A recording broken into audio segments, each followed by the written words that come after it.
বিপিএলের সব রেকর্ড ভেঙে শাকিব খানের দলে খেলবেন ট্র্যাভিস হেড। আইপিএল ছেড়ে দিয়ে রংপুরের হয়ে বিপিএলে খেলবেন ম্যাক্সওয়েল। বাংলাদেশ প্রিমিয়ার লিগ বিপিএলের 12তম আসর শুরু হতে এখনও বাকি বেশ কিছু সপ্তাহ, কিন্তু তার আগেই শুরু হয়ে গেছে সবচেয়ে বড় রিক্রুটমেন্ট যুদ্ধ।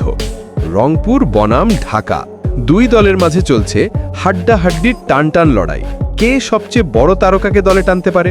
ক্রিকেট দুনিয়া এখন সরগরম, তোলপাড়। ঢাকার পক্ষ থেকে বোমা ফাটালেন শাকিব খান নেতৃত্বাধীন ঢাকা ক্যাপিটালস। শুরুর ঘোষণাতেই শোনা গেল এমন এক নাম, যে নাম শুনে ক্রিকেট বিশ্ব প্রায় থমকে গেল। বিপিএলের ইতিহাসে সর্বোচ্চ রেকর্ড করে কোটি টাকার বিনিময়ে দলে নেওয়া হয়েছে অস্ট্রেলিয়ার সুপারস্টার ওপেনার ট্র্যাভিস হেডকে। এই ঘোষণার পরই সোশ্যাল মিডিয়ায় শুরু ঝড়।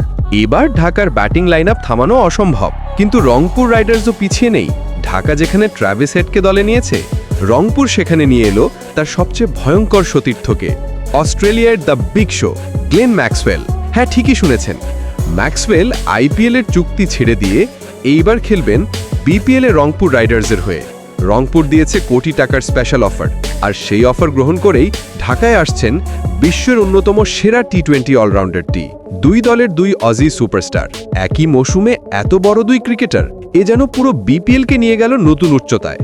30 ডিসেম্বর থেকে 7 ফেব্রুয়ারি টুর্নামেন্ট শুরুর আগেই উত্তেজনা চরমে।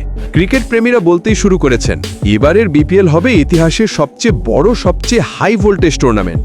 কারণ ট্র্যাভিস হেড ম্যাচের শুরুতে ধ্বংস আনতে পারেন, আর গ্লেন ম্যাক্সওয়েল শেষের দিকে হয়ে ওঠেন ভয়ঙ্কর দানব। ঢাকার হেড বনাম রংপুরের ম্যাক্সওয়েল, যুদ্ধ শুরু। এখন শুধু অপেক্ষা, মাঠে কে কাকে হারিয়ে এগিয়ে যায়। ঢাকা বনাম রংপুর, এই ম্যাচ হবে টুর্নামেন্টের সবচেয়ে হাই ভোল্টেজ শোডাউন।